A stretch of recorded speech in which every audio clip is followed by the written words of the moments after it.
In this case, the machine stopped quilting on the 5th row of the quilt. So go to Pro Stitcher, New Start and End. Then go under Start and press the jump down arrow until the target goes down to the 5th row. Make sure to now physically put the needle of the machine down to the 5th row of your quilt off screen. Then, once the target on screen is where it needs to be, go to Modify and Reposition and tell it to go to the start point. Now it's moved the crosshair to the beginning point of the 5th row where it left off.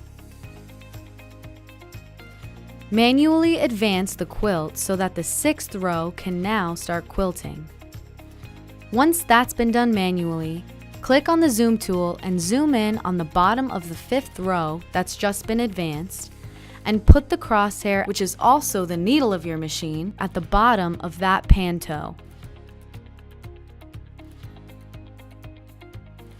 Refresh the screen so the entire screen is visible, and then select Drag on the left-hand side of the toolbar and drag up the quilt to where it was advanced manually.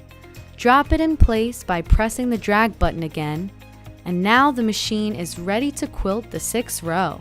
Then go to the top toolbar and select Pro Stitcher, New Start and End, and jump it down to the 6th row. Select Run, select Proceed, and it will start quilting.